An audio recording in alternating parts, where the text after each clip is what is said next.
Oh, hey gang, what's happening? What is happening? Yeah, I just changed a fuel pressure regulator on my Ford F-150. It's the same on just about all vehicles or whatever. And it's easy to change, but I'll tell you what, man. Whew, that damn C circle lock on there. Oh hell, what do they call those? I hadn't dealt with one of those in so long. I forget what it's called. Well, anyway, it's round like a circle, and then it has two little holes, and C clamps. C clamps. Okay.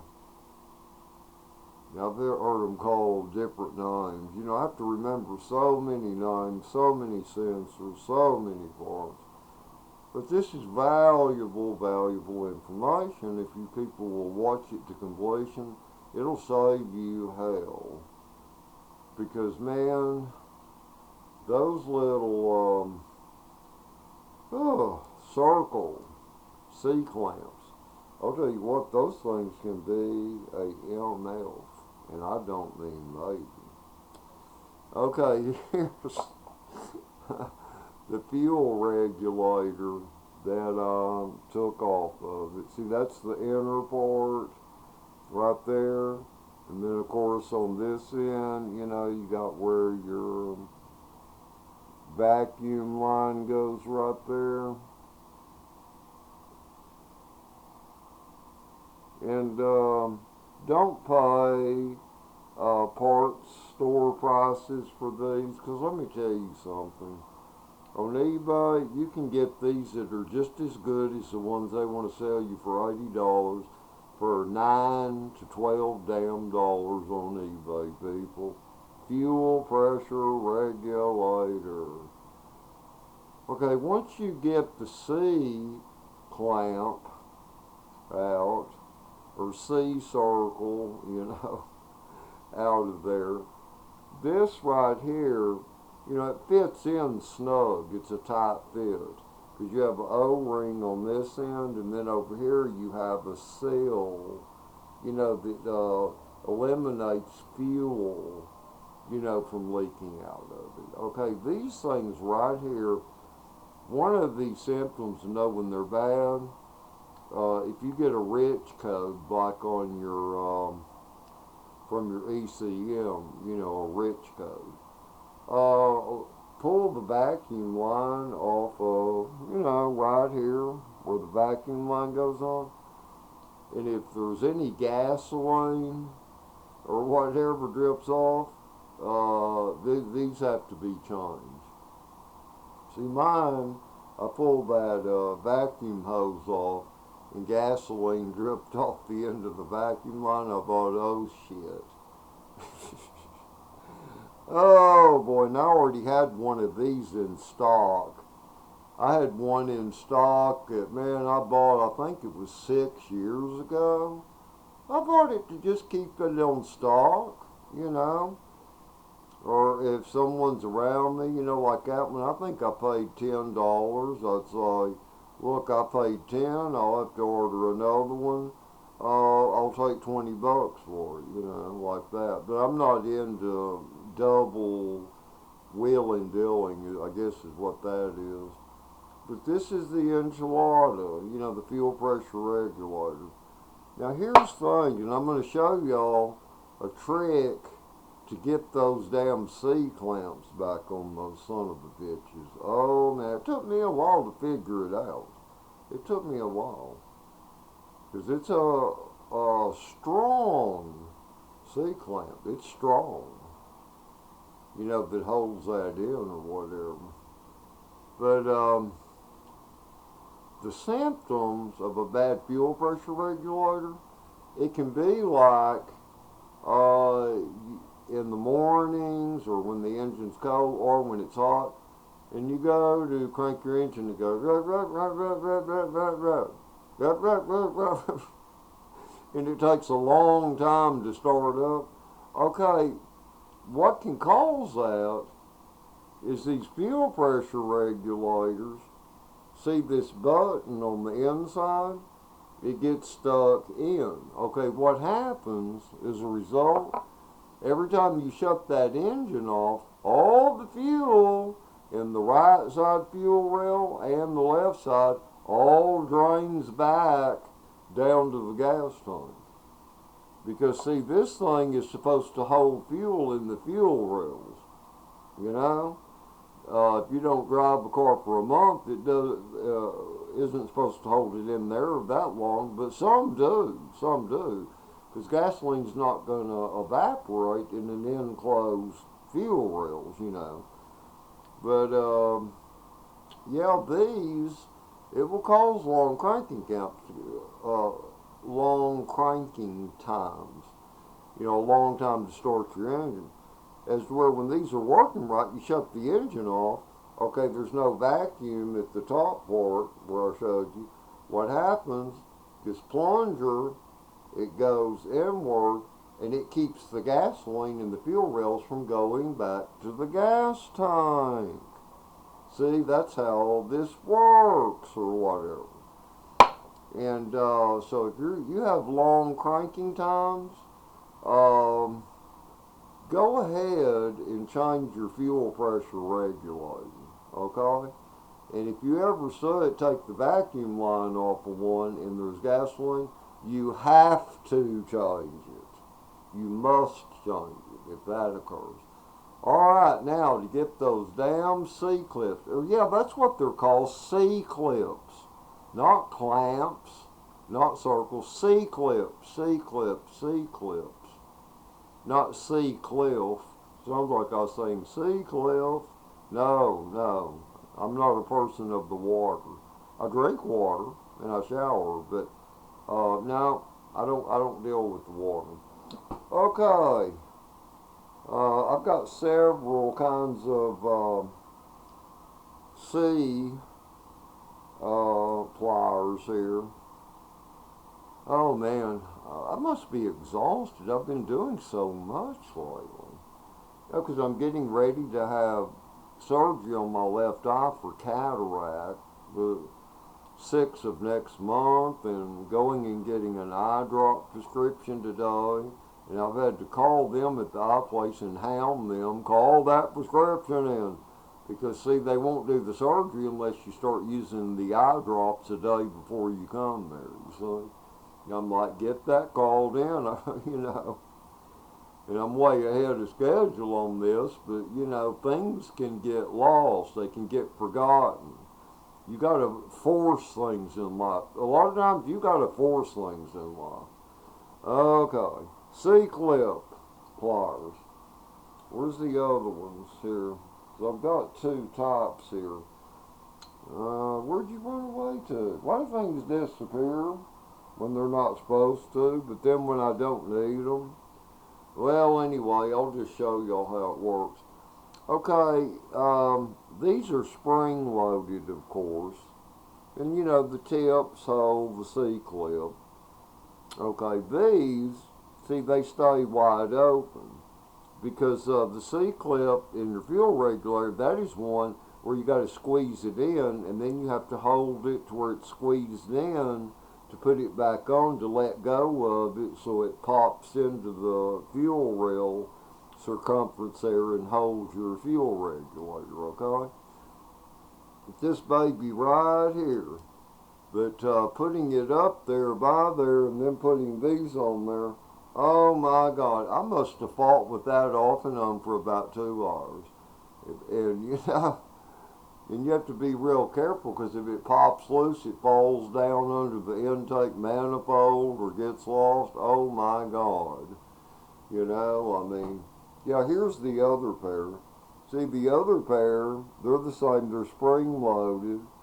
But, you know, they have the, you know, C-clip ends, see, that curve down.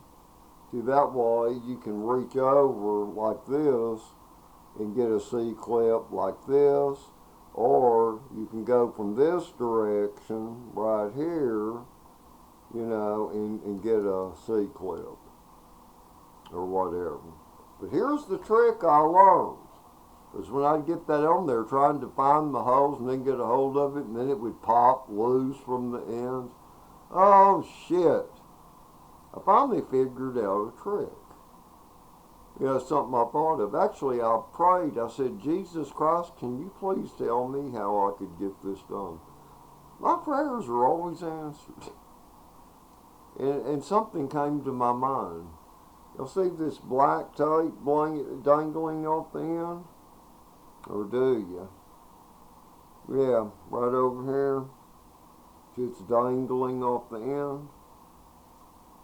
What I did, I brought the C-clip in the house, just sat down, relaxed. Okay, I put my pliers here in the holes.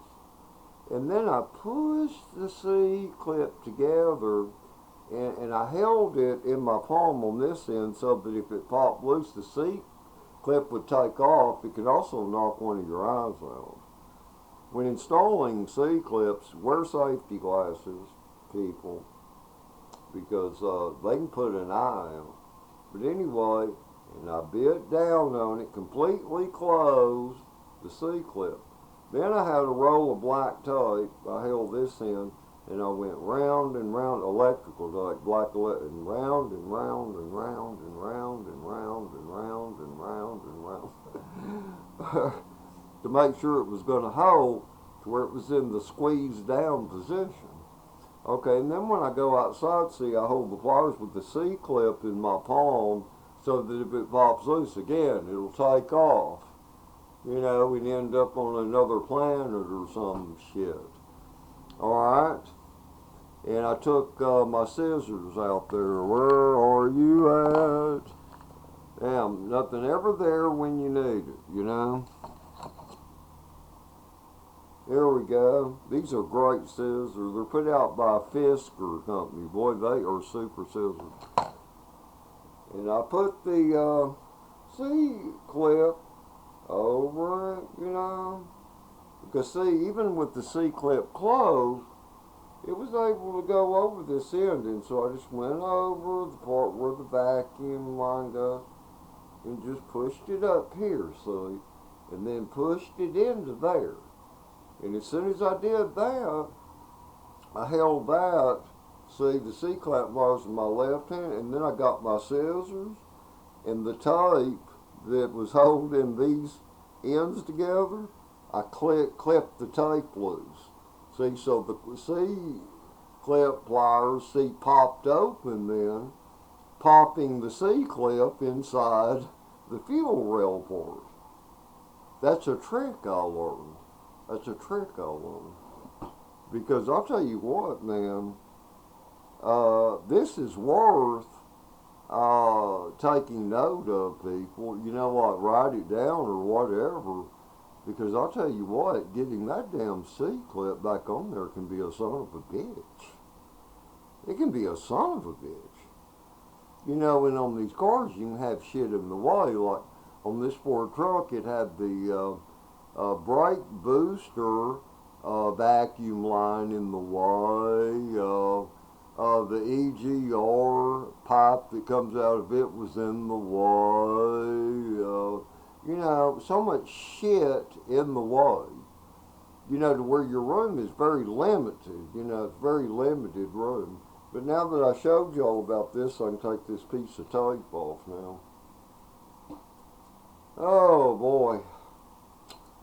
Oh man, I'm tired. But that's about fuel pressure regulators, people. You know, if you're having to where you get in your car, truck, or whatever, and it goes, and you're somewhere and you're thinking, start, you damn son of a bitch. And finally it starts. Well, that's what it is.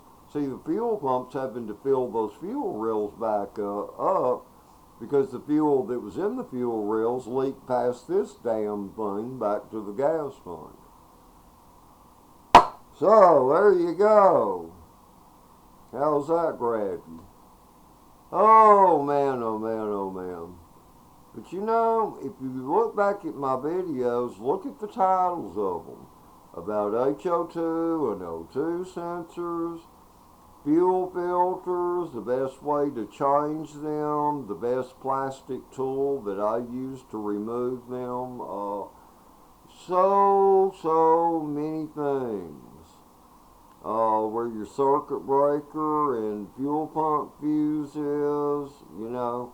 Well, you have a relay for your fuel pump and a fuse for your fuel pump, you know, in all cars. You know, look it up in your owner's manual. You don't have an owner's manual, look it up on the internet. You can find a diagram of it, you know. I'm tired. See, what time is it? Let's see. 11:36. Hell, that's early to me because I'm a nighttime person anyway. Yeah, I am a nighttime person. Da da da da da da da. Okay, let's see. What else? What else? Okay. You know, there's a song I listened to earlier. Well, I've heard it before, and I love it. I love it. You know, the singing group called the New Seekers. There's a woman. Her last name is Graham. I forget her first name. But and I don't know about when this song was made, but probably some time ago because it was on the Ed Sullivan show, I think. And it's got to where she sings, "Look what they've done to my song, Ma." Do y'all remember that song? If you're from the latter generation, I doubt if you've ever even heard it. But it's a really cool song because, you know, it relates to life.